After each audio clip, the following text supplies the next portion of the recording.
All right. I've been down in San Francisco, California.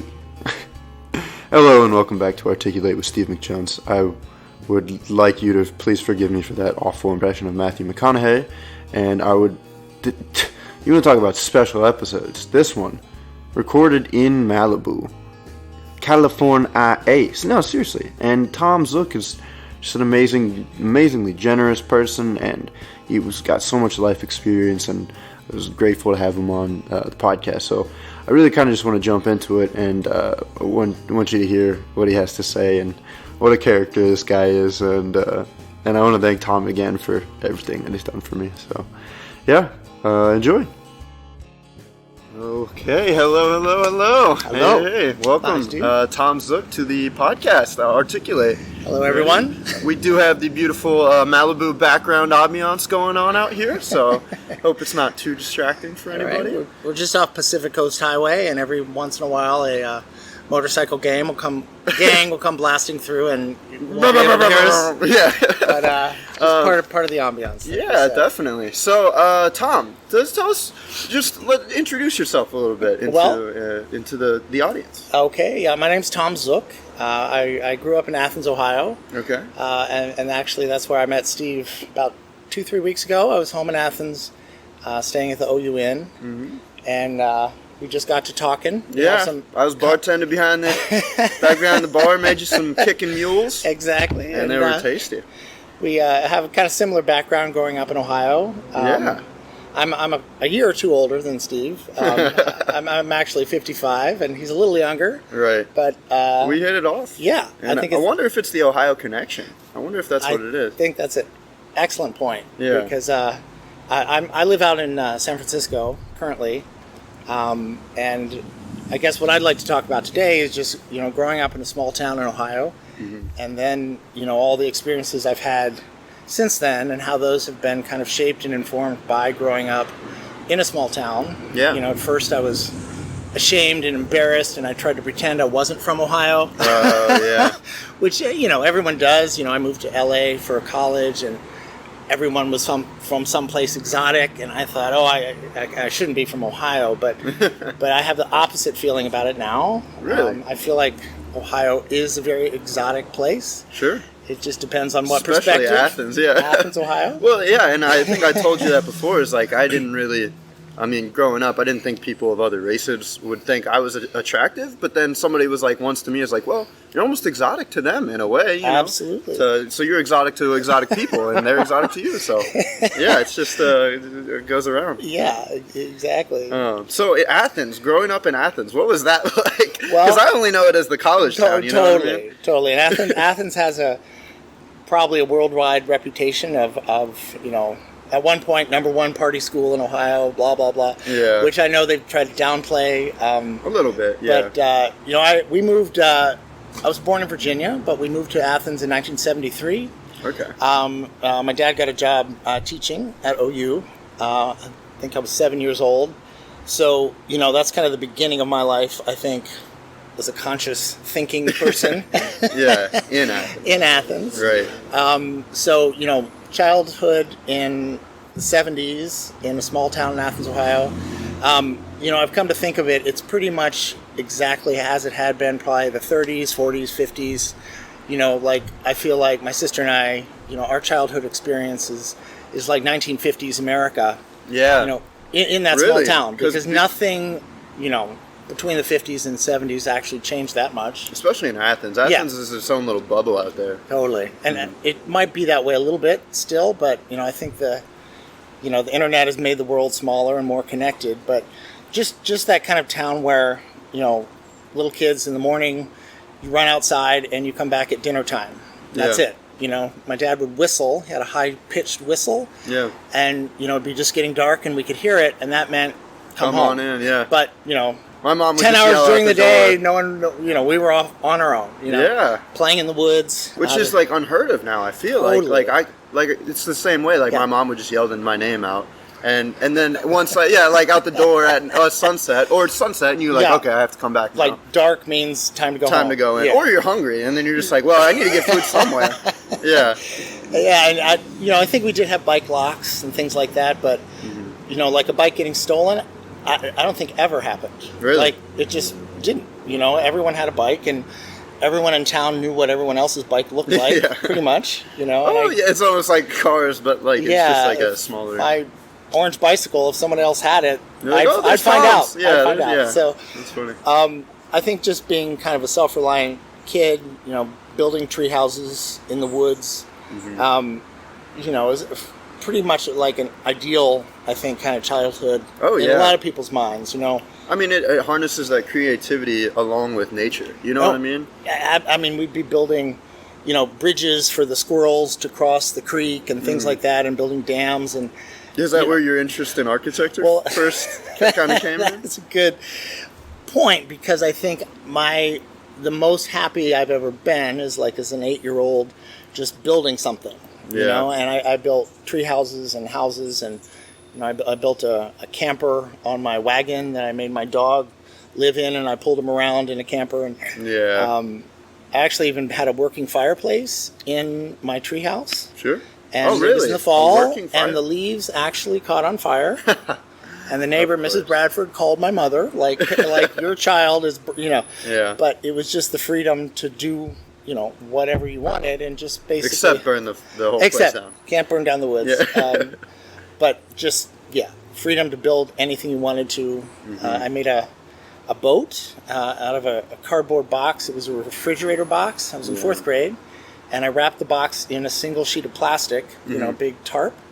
And my dad drove me down to this kind of pond, and I went out on the pond in my cardboard box. Oh, wow. And, I remember my 4th grade class, they were like kind of making fun of me because I described it, and they just understood it was a cardboard box. Yeah. And they didn't quite get that I had waterproofed the cardboard box. So they were all saying, oh my God, he's going to, he made a boat out of cardboard, and ha ha ha. But I took pictures of my boat. Yeah. And of course it had sails and flags. And you showed them. You showed it right down there. Yeah. Their 4th grade faces. It was my dad putting this box in the station wagon and driving me down to the pond and standing there, making sure I didn't drown. Yeah. Making sure it wasn't actually just a cardboard box. Totally. But I think that kind of gave me confidence that I could build things and figure them out by myself. And even if it was kind of crazy, like building a fireplace in a treehouse, I could figure it out. Yeah, like that's what I wouldn't be able to do that. That's for sure. I would have burned it down without even trying to build anything on accident. But that's where that kind of kicked in. Yeah, and I awesome. think that, I guess Athens, Ohio kind of gave me the kind of freedom to do my own thing. My parents were both teachers in the university, and we're all surrounded by, their students, and that kind of, I always thought of college as like a really fun place. Yeah. College is where, the kids are crazy and laughing, and we had parties for students at our house. Drinking was a big thing that no one seemed to worry about too much back in the 70s, and we served a wine punch. My mom had a punch bowl that was like probably 10 gallons of punch, and my sister and I would be pouring the gallons of wine into the punch bowl for the students, and it just, college was a really happy fun. You said wine punch? Wine punch. Oh, I was thinking Hawaiian punch. Oh no, this is alcohol. We'd have 100. And you were past 4th grade at this point, right? Well, I would like to I was just making the punch. Oh, okay. But for the students. we had my dad was in the theater, and so we had cast parties after the theater productions. We'd have 100 students at the house, loud music, dancing, running around. It just, so for me as a kid, my whole image of college and university was that it was just the greatest thing. And my aunts and uncles are all teachers that were total kind of academic background. And so school was always like a fun thing. And then just one point I wanted to talk about a little bit is just my high school, Athens High School. I think it's about 1,000 students, like maybe 200-300 in my senior class. And there was one school for the whole Athens County. There was one school. And so every demographic, every economic background, everyone is in the same place. Wow. One school. So there's no upper, there's no lower, there's no private school. It's just everybody in Athens goes here. And it kind of it's just a real mix, because Athens is a college town, so a lot of basically the school, I'd say half of it, the kids, their parents were professors, and then half were not. And it's also Southern Ohio is rural Appalachia. Yeah. It was the coal mine area, depression, really some harsh, economic conditions for a lot of kids. And so some kids had money and kind of intellectual parents, and other kids might have had parents who were unemployed. They didn't have all the same stuff. Right. But we're all in the same school. Yeah. And I think that was a real asset. How did that play out? Well, I as I grew older, my college career is sort of nonlinear. I listed 5 universities. Well, yeah. So we'll get into that. But right. But within the high school, I mean, it's I feel to a certain extent I had a little bit of that diversity, but it was also Lebanon. It's a very small town, Ohio, so it was mostly white kids that were, middle class, upper or middle, basically. Right. But it wasn't that big, like you said, like the intellectual versus like the, Athens, deep country. Yeah, because I think, again, in terms of diversity, I think it might have been diverse economically, but not in terms of race. Sure. There were actually, as I recall, I remember 2 black students in my high school experience. Yeah. And 1 Jewish family. And of course, all this should be, this is just from memory, so it's I haven't fact checked any. Right, but I and they were part of the. As I recall, they were never ostracized. They were very popular kids. Okay. So it wasn't, and they were always accepted. The one girl was I think she was a cheerleader, and so the town, at least from my knowledge, but again, this is from the point of view of a high school student. I have no idea what it actually was like to be the one black kid in a white high school. And can imagine. So I'm saying, I'm sure it was fine, but I'm sure it also wasn't fine. Right. There were definitely some things. But I think the mix of students from, some went on to be, world famous. So I think that's interesting that. Like you? Well, I'm not famous at all, but one architect, Maya Lin, of course, she won the Vietnam Vets Memorial competition. She's from Athens, went to Athens High School. Yeah. Her father was the dean of the College of Fine Arts, so my mom was a student of his. Oh. And mom knew her mom. My sister went to high school with Maya's brother. I've actually never met Maya. I still want to at some point because I followed her career so closely, and we've never met, but I know what her house looks like. I know where she's from. Yeah. But I guess my point being is that she's mentioned her background in Athens, Ohio, as having, a big impact on her life. Right. Her father was a ceramic artist, and, she says he made the plates and the dishware that we ate off of. Oh, wow. And my mom did the exact same thing. So, really? So someday I hope to meet Maya Lin. Yeah. Yeah. So then on to college. Was it that same? Did you find that college ended up being just as fun as you had imagined for those parties? It did and did not. Yeah. Yeah. I think I started off college, with an idea of what I thought I wanted to do. I always want to be an architect. There was and I feel lucky. There was no question. It was never a choice between 2 or 3 things. It was one thing only from day one. Yeah, no, that is. You're very so I kind of lucked out a lot of people because it came from those tree houses. Yeah. So, I started college actually in Arizona. Went to Arizona State for the first year. My grandfather lived there. My mom had grown up in Phoenix. And to me, that was really exotic. I'm going to go off somewhere exciting. Yeah. Arizona State. And I got there, and the program really wasn't what I thought it would be. So just in a summary, came home. I went to OU for that summer. And then I went to University of Cincinnati for a year and a half. And then Cincinnati has an internship program. My first internship was to Southern California. Oh, of course, yeah. I had a job. Taste of that exotic Arizona exactly. Life, and so, and I loved Cincinnati. It kind of the whole world opened up. It's a fantastic art school, and I was meeting kids from all over. But then in the second year, it was starting to get a little more, business oriented, and it wasn't as creative and as exciting as it had been the first year. Yeah. That first internship was in Newport Beach, California. I managed to find a little beach house on Balboa Island. Oh, wow. And you were what, like 20 at this point? I was 20, yeah. And to have a little place in California as an Ohio kid, that sounds amazing to me. And it's funny that, I just looked in the paper, basically renting a bedroom from a brother and sister. They owned the house. Their parents lived next door in another house.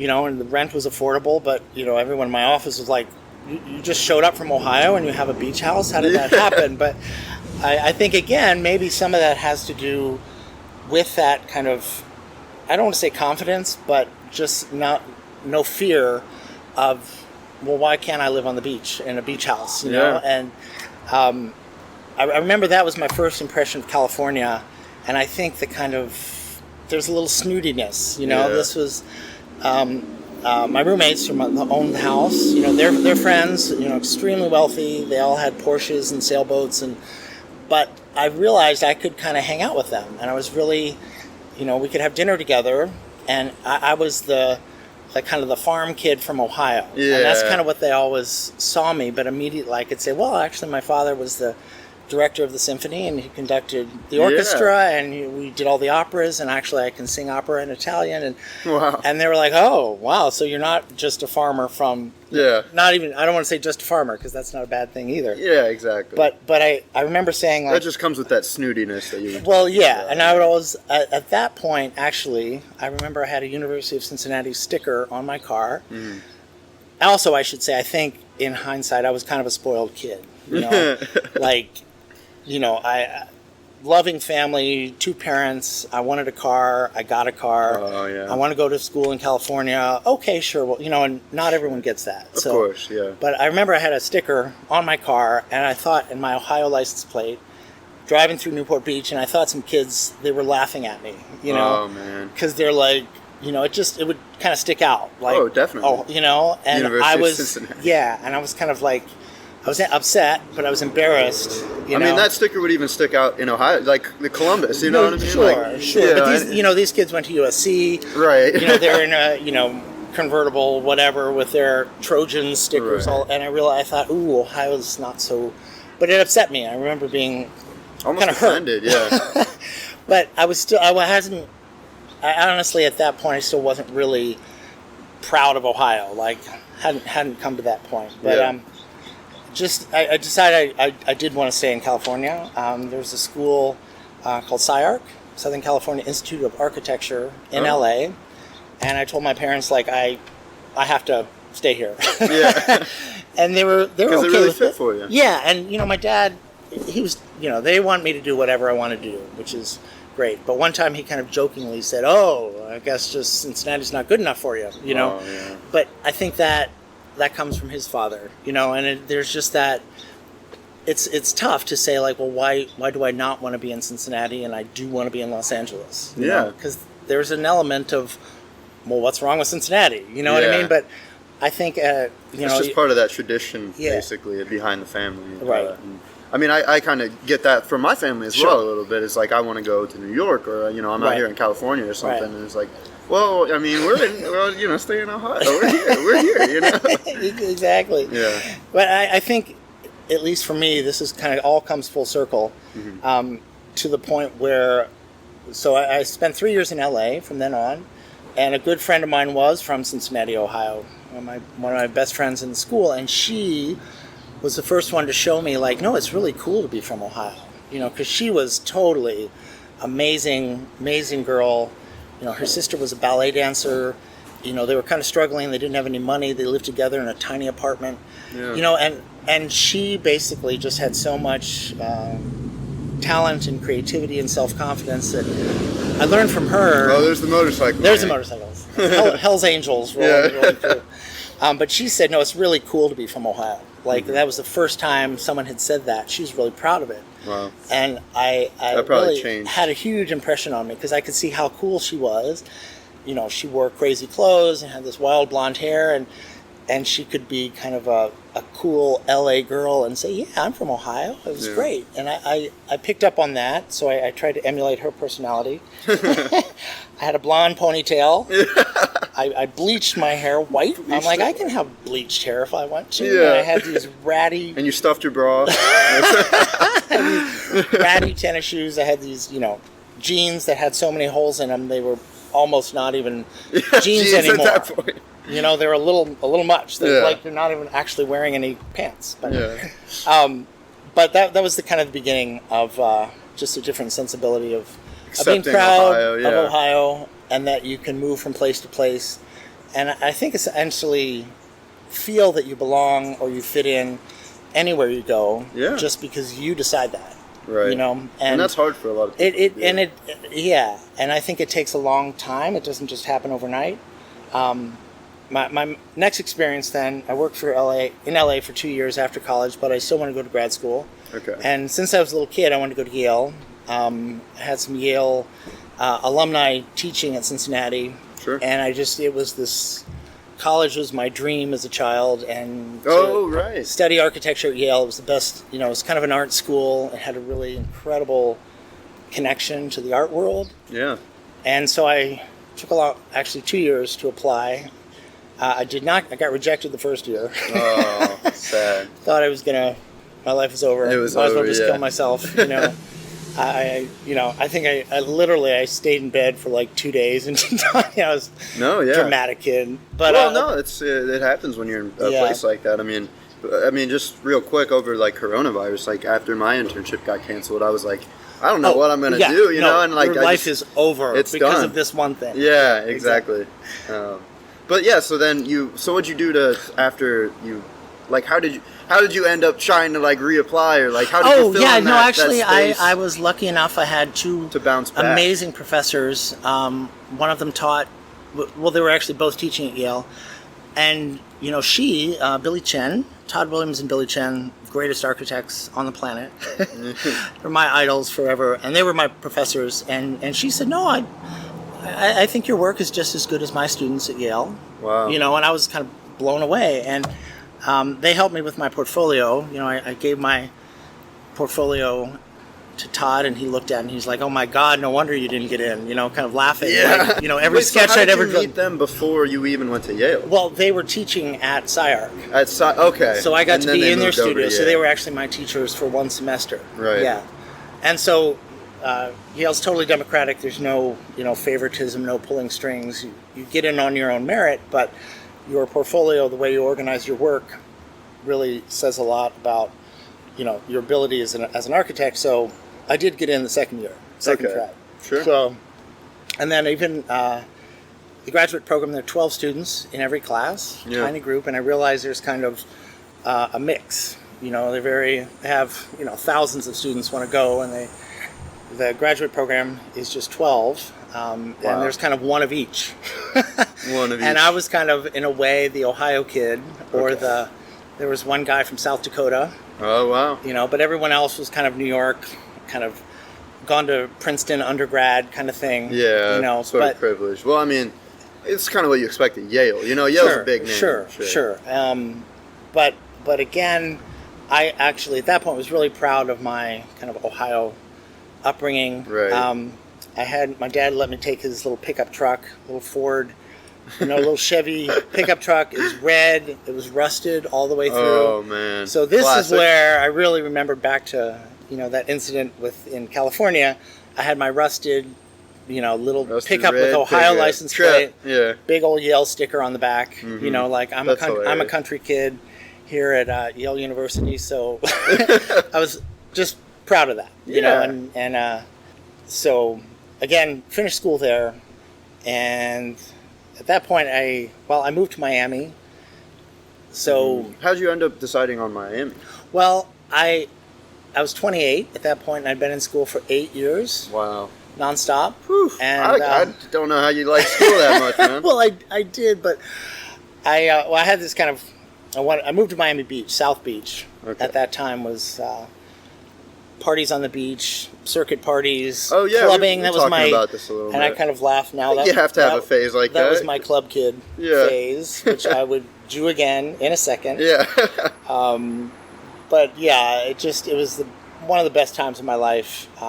Miami Beach was still kind of a small town.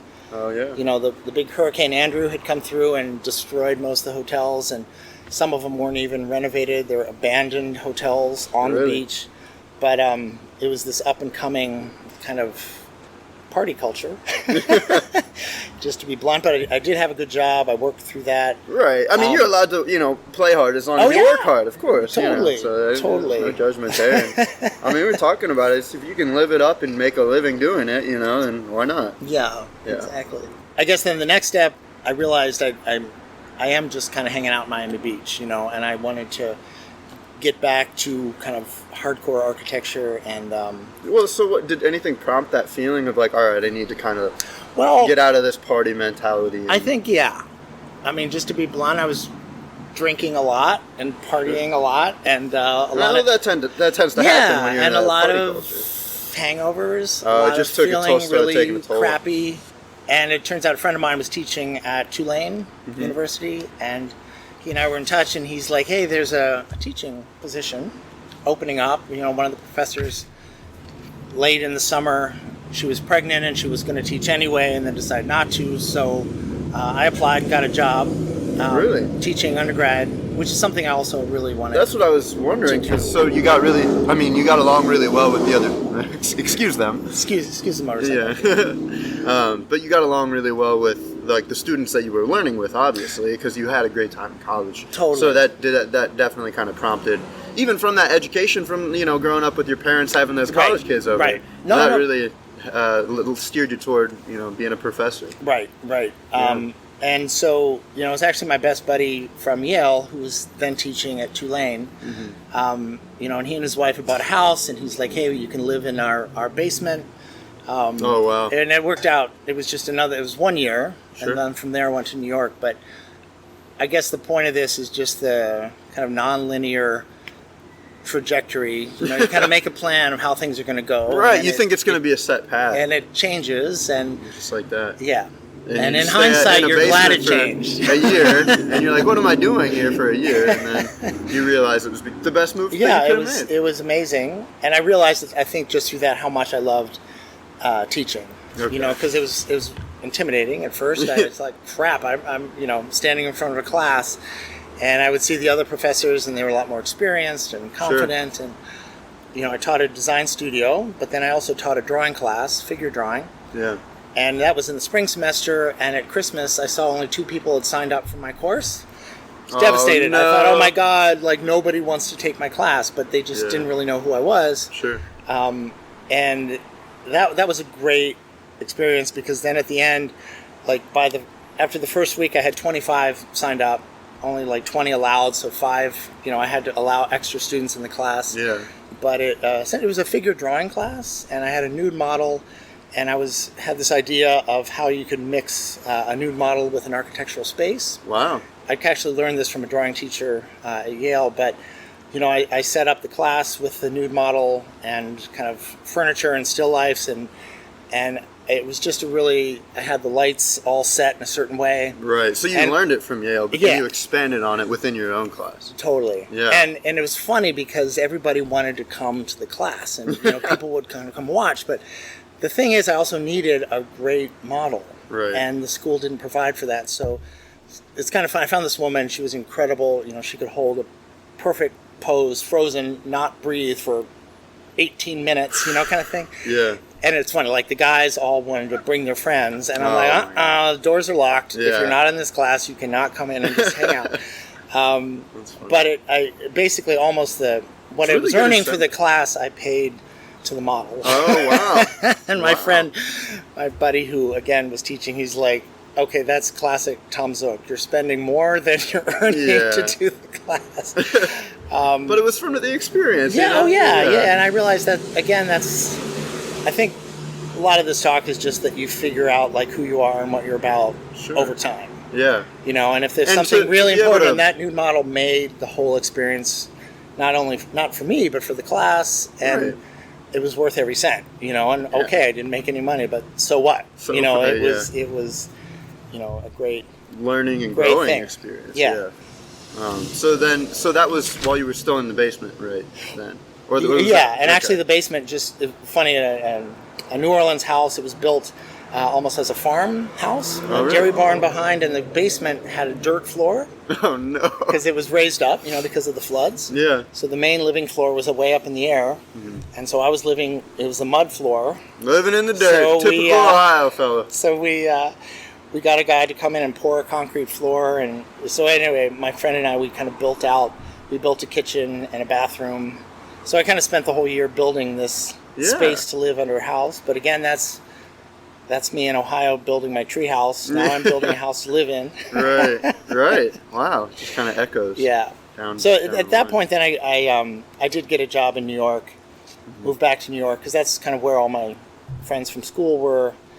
And was it like teaching again? Well, no, it was just a job in an office working for my former professor. Sure. But he had some amazing projects, and I think that's where just being a professional architect really took off. And I ended up being there, 20 years, I guess. I'm not sure the exact timeline. But that brings me up to where I am now, coming back out to San Francisco. Well, and there's a little bit of India, a little bit of Rome in between there, something like that. Right.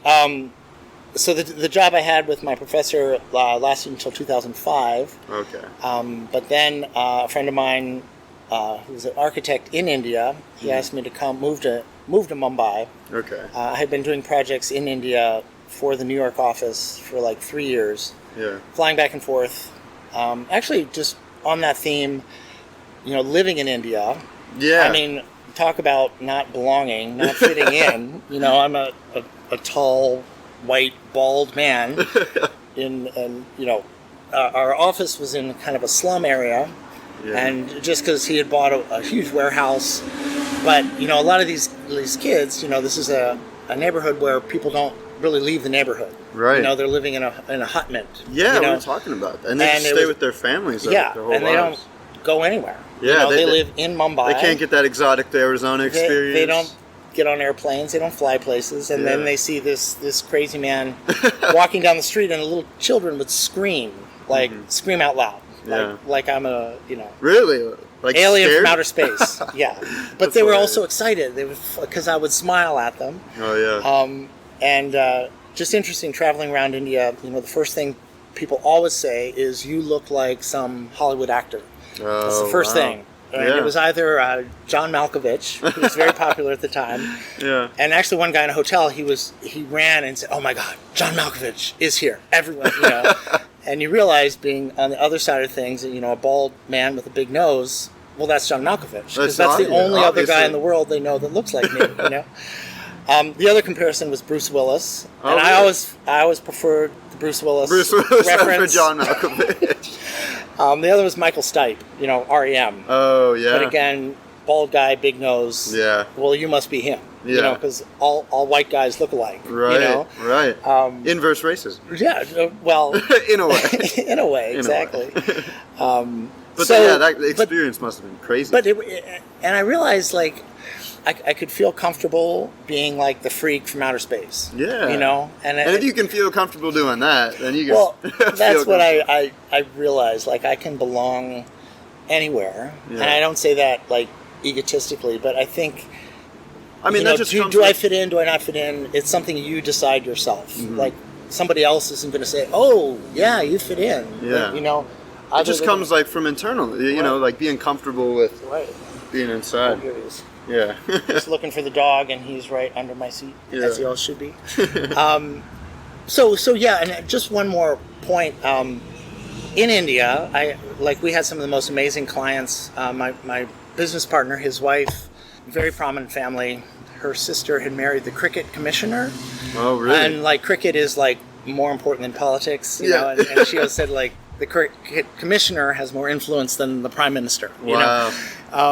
But they had, they knew incredible, just people in India, famous Bollywood actor.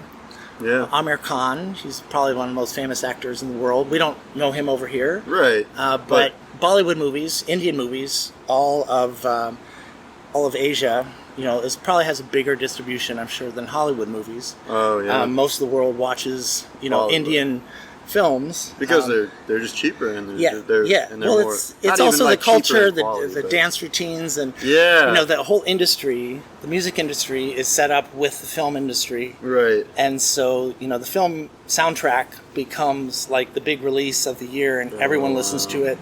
And so the films always have massive singing and dancing as part of the entertainment, And it's, so what's his name again? Amir Khan. Amir Khan. Yeah. Did you get to meet him at all? Well, I did, and he is such a beyond iconic. He has a huge Mercedes, and he would be in the back seat, and I would ride in the front seat. And if we stopped and anyone recognized him, the car would be covered. Like, if he came to the office, no one could know he was there. My partner see John said, "No." Malkovich driving around. Well, that's what, you'd have 1,000 people mobbing if they found out he was there, because he's like so Huge. insanely popular. Yeah. But kids would look at the car and they'd think I was a bodyguard, and they become scared. "Oh, who's that?" Riding in this big Mercedes, driving through villages in rural India. Somebody big must be in there. Yeah. Back windows were all tinted, so they couldn't see who he was. But also he was a super nice guy, really with down all to the earth. fame and Yeah. I mean, we went over to lunch at his apartment, and he served a very simple rice and dal, kind of lentils and rice, and he looked at me and said, "Oh, do you need silverware?" Because just trying to, and I said, "Oh, no," because actually I didn't know how eating with your hands, right, how it works is the traditional way of eating. And I remember he said, it's more friendly, it's warmer. Yeah.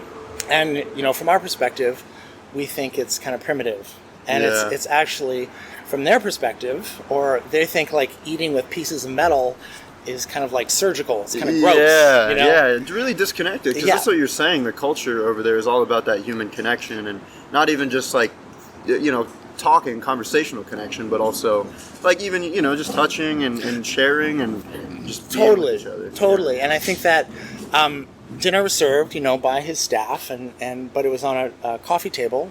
We all sit on the floor, legs crossed, and my partner, he was saying, this is a really special thing. Like, we're being invited into like the kind of family.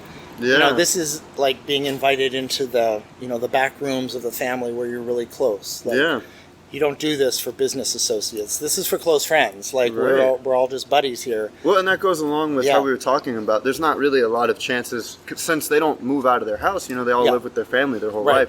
There's not a big like networking opportunity that they take advantage of or anything. It's not like they're making friends here and moving all over the place and doing that. It's they make friends through their kids getting married, right? And through things like that. Totally. And so to have you in that family, and actually that I was kind of pulled into the family. Yeah. And actually the clients that I've had, just another point about like the Indian relationships, once you're kind of in for life. Yeah. Like, okay, but now you're part of our family. That's a big deal. Yeah. And once that they assume, well, that's forever, right? Yeah. I mean, so you still are in contact with them?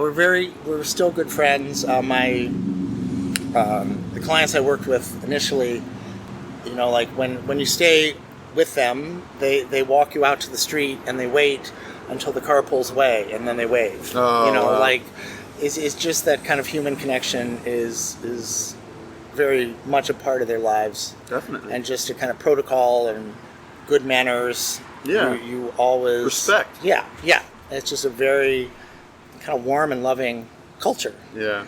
The thing is, if you're a tourist and you're out on the street, you don't see that. Yeah. You don't feel it. Yeah. So I think, people go to India and they're like, oh my God, it was dirty and crazy. Well, that's because you went to the dirty McDonald's in India. Not because you didn't. Sure. And if you're just a tourist out on the street, you don't see what's, you don't happening. Get to sit down on the floor in a living room with somebody in someone's home. Right. And so I just, I think that experience of being there, really also perspective changing, mind opening.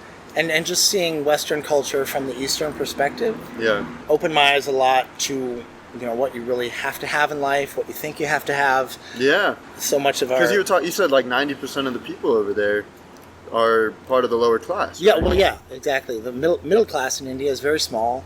The upper class is tiny, but upper class has a ton of money. Yeah. And the vast majority don't, and, we were just talking about can you fix that? Can you change that? Those are huge questions that I can't even begin to talk about. But sure. I think, that's just what we were kind of touching on. Can everyone share the planet equally? But the reality is everyone cannot be middle class. Right. Or you can't, well...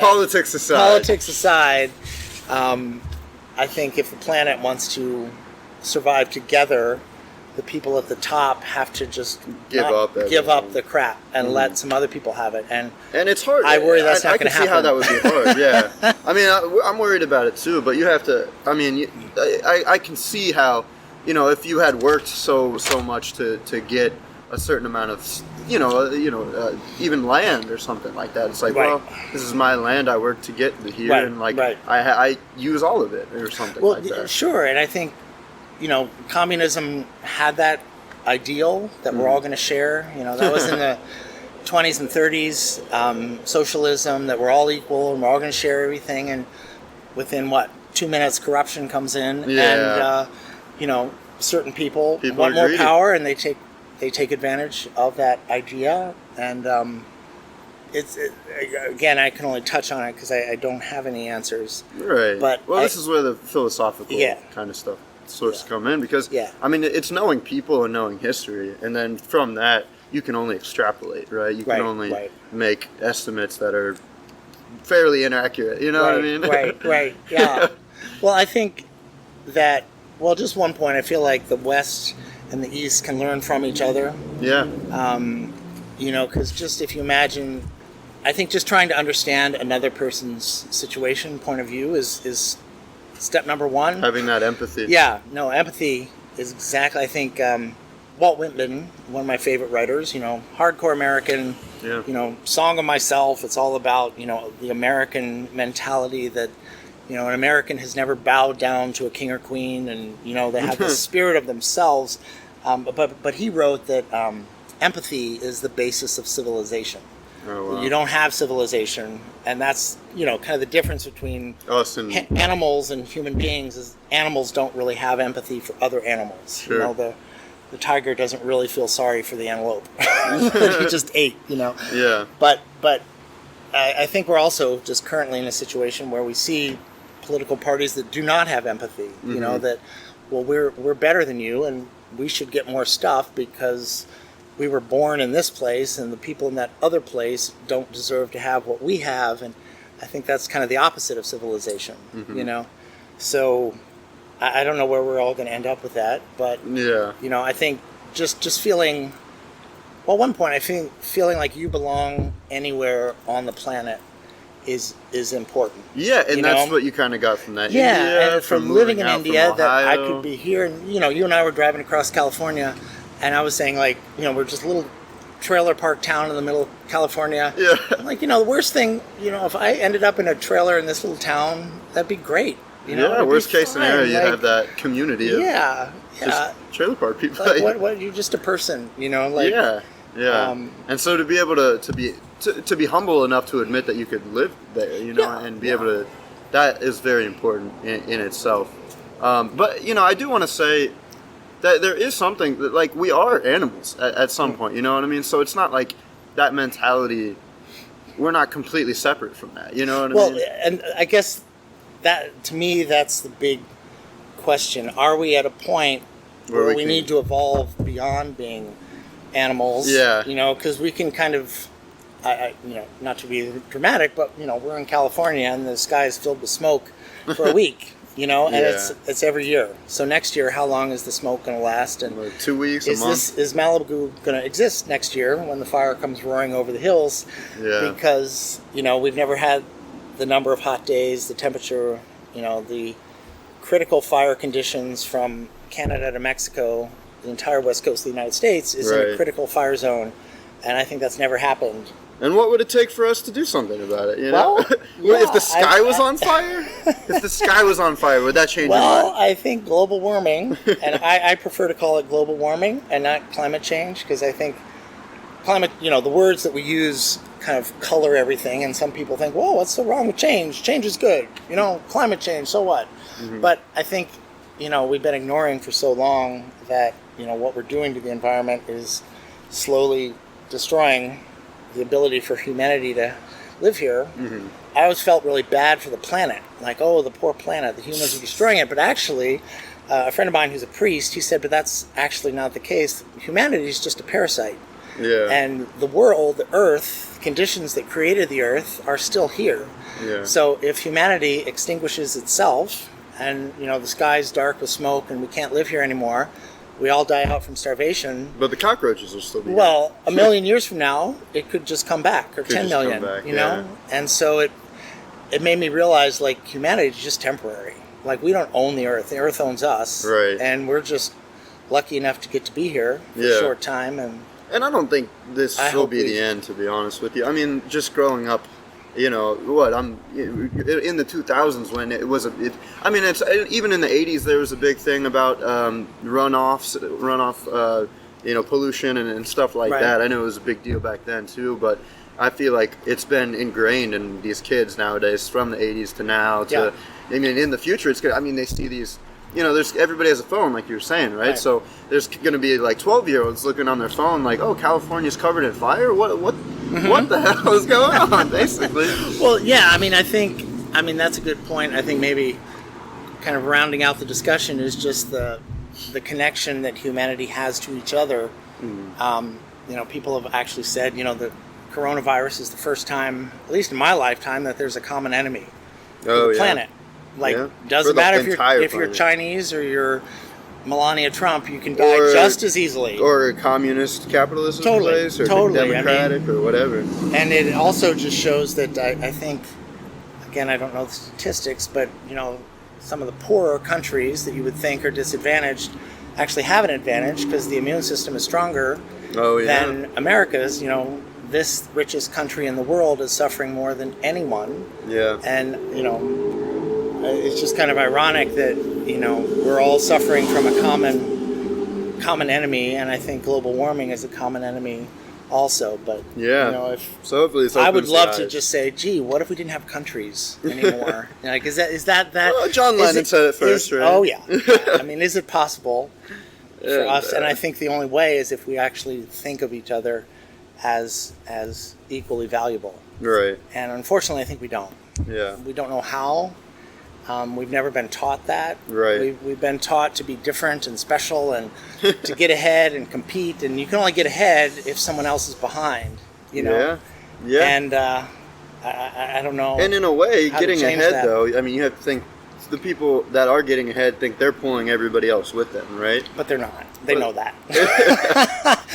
Like, they're not. I don't know. When the rich and the poor get further apart, you know, how is the billionaire helping person in the slum? You know, they're only. I think being a billionaire should be illegal, flat out. Really? Like, having more money than you can spend. Well, that's a pretty radical. No, it's obscene, and I think no. But even OAC, what's her name, Ocasio-Cortez. Oh yeah. She said that. Like, really, it's a billionaire. That's embarrassing. Like, you shouldn't be. And I think we've also entered a new era where, you know, the money guys of the last century. You know, the Carnegies and the Vanderbilts, you know, they knew, okay, I've got more money than anybody, I need to give it away. Yeah. Okay, Bill Gates knows that. Yeah. But certain people I won't mention don't know that. Yeah. They think if I have a pile of money bigger than anyone else, then that makes me a better person. I'm more important. And a lot of primitive people think the same way. They like the idea of having a king or somebody better than them. Oh, yeah. Basically to make them better than the immigrant. You know, because I'm here and you're not there. Yeah, I have a better king than you do. Yeah. And it's a kind of master-servant mentality that, well, I mean, that's what the world is built on, you know what I mean? Well, I think that's the animal kind of pack mentality. Yeah. You know, I'm a pack of lions, and I hate the antelope. Yeah. You know? And the lion is never going to try to help out the antelope and give the antelope some food, because the antelope is the poor immigrant, and I'm the rich American. You know, so I know that's a nasty analogy, but I think that is kind of Well, but I think only if you can be in a place that you think is totally foreign, and imagine that you could live there too, is like a key. Like, could you ever see yourself being happy living in a slum in Mumbai? Right. You know, and I think most people can't. You know, and honestly I can't either. But when I was there, I was, you know, able to go inside those kind of slum hutments, and I'm amazed that they're like immaculate. Yeah. They're perfectly clean. They're perfectly organized. You know, it's a hut made out of cow dung, you know, with a roof made out of leaves, and it has copper pots, and they're lined up perfectly spaced, they're washed, they're perfect, they're organized, you know, and there's a certain pride in living in a hut, you know, and I think religion has a lot to do with it. You know, in the Hindu religion, being a poor person doesn't mean you're a loser, doesn't mean you're bad, it means God put you here. Yeah. And God sees you and God respects you. But, you know, in America, if you don't have money, you're considered to be a failure. Because we live in a capitalist society. Yeah, you didn't try hard enough. You didn't try hard enough. It's all about how hard you work. But right. But poor people work just as hard as rich people. I think probably a lot harder. You know, and so that idea that, oh, if I work hard, I'll get rich is also crap. Sure. So fallacy. Do you take time to look into other perspectives of thinking on that type of subject? You know what I mean? Do you take time to kind of see, I don't know, like there are some good parts of the capitalism. You know what I mean? Totally. See, and again, I'm just making like sweeping statements right. without having done the research. You know, yeah. And I'm not saying capitalism is terrible, but I feel like capitalism is not the way to sustain the planet. The planet, right? You know, or maybe it's a mix of capitalism and socialism. You know, people. We put these labels on things just to simplify them, right? You know, because we can't really process complex things all at once, right? So we just put a label and say, well, you're a socialist. That's bad. You know, yeah. If you think about, well, what is socialism is about caring for other people. Is that bad? You know, why is being a liberal and like helping people and caring about people who have less than you? Why is that a bad thing? Yeah. You know, but it's just we vice put versa. Like kind of nursery school. I feel like we're kind of operating in a 7th grade mentality. You know, like our politicians use terms like good guys, bad guys. Like, oh yeah, that's and what you tell a 4th grader. That's a good guy. That's a bad guy. But you know, at the world level of world organization, we still use terms like good guys and bad guys, and that is just. Right. It's kind of embarrassing. I think we can do a little better. Right, and so that's where the education thing kind of comes in. And again, it's not, like you said, it's not about good guys, bad guys. I honestly don't try to think of it as two-party system or you know, two different perspectives or anything. It's just like we need to open up children to the idea of these other concepts. If there were, I mean, you know, it is dangerous to send a bunch of kids over to India or something. But if they were to do that, the experience that they would get from that would be insane. Oh, well, and see, actually, maybe one kind of closing point, another person I met in India, Anand Mahindra. And the Mahindra Corporation is massive. It's sort of like General Electric, Procter & Gamble, and General Motors all in one. Sure. Yeah. And so Anand Mahindra, he's the head, he's the CEO, and my business partner knew him, and he actually wanted to work with us. I designed a house for his daughter, and so we're sitting here at dinner, and he's straight across from me, billionaire, probably, I don't know, and again, I don't have the facts, but probably the top 20, 25 businessmen in the world is sitting right there, and he says, so, you're from Ohio, you know, and also I come from a Mennonite background, you know, very, very American, kind of farm, pacifist, belief. Actually, another one of the students that was working for us was a Quaker. Oh wow! And you know, so Anand looks at me and he says, "Well, you know, you and Gio was the Quaker. I think you two boys, you know, you can be really successful in India because of your background. You know, and he's saying, you know, I'm head of one of the biggest corporations in the world. We have people that come to see us all the time, and either they kind of break into two categories, and you know, they're from Harvard, they're from, they run massive corporations all over the world, and they come to India, and they either are horrified by the poverty, they want to fix it immediately. We got to do this, and this, and then just get rid of it, you know, or they kind of enjoy being the elite aristocracy of the 19th century, and he's like, they divide into two, but you guys. You kind of blend in. Oh. Like, you don't try to fix it. You don't, because you realize you can't. It's that Ohio. Yeah, you can't just come in and say, oh, gee, there are 1 billion poor people. We're going to give them all televisions. And then it's all, you know. So we don't try to fix it, but we also kind of see the problem. But he was saying you guys can kind of work within the system. Right. And I thought that was just a kind of interesting point of view, which I think kind of comes back and he was able to see that in you too. Yeah, and he could see that this other guy and I were kind of. He was saying, how is it that you blend in, you're successful, you can go to a job site, and you can talk to people, you look like a freak from outer space to them. You kind of feel like you belong here, you live here. You get on a bus and you go across town, and you can get on a train and you can actually live in Mumbai and enjoy it. Mm-hmm. And I just thought that was interesting, and I took it as a compliment. Yeah, no, definitely. Because I think I felt very accepted, very and that probably made you even more prideful to come from Ohio. Totally, and it was during the era of outsourcing. Yeah.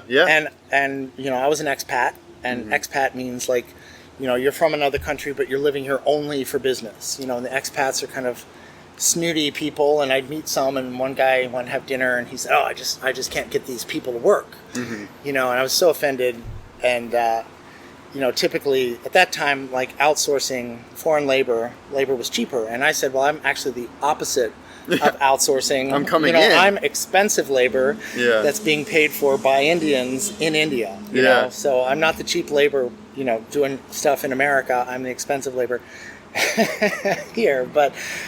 I think they just really valued that I wanted to be there and I wanted to live there, and I could see it's one of the most incredible places in the world. Sure. To be. So to come from Ohio, don't be embarrassed about it. To be raised in Ohio, you shouldn't be ashamed. And it's a hard pill to swallow, but exactly.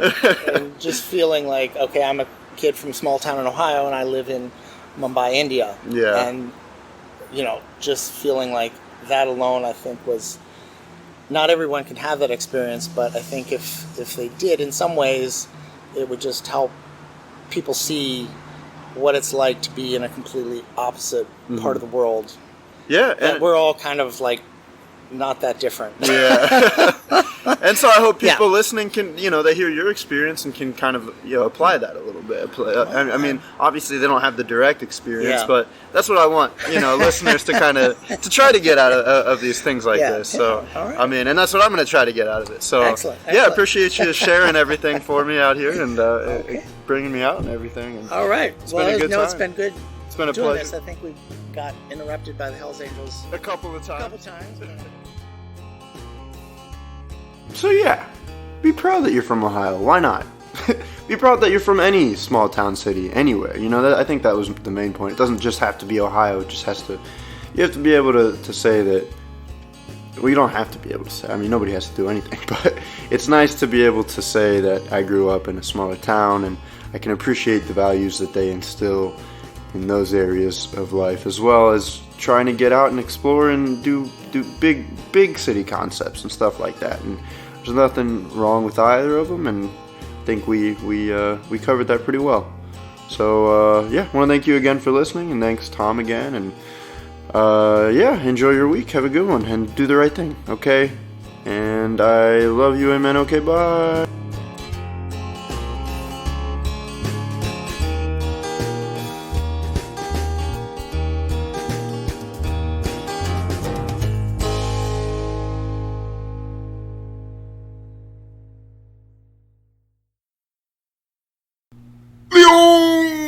I'm about to put it pop and I put it in the butter and I put the pop in the butter.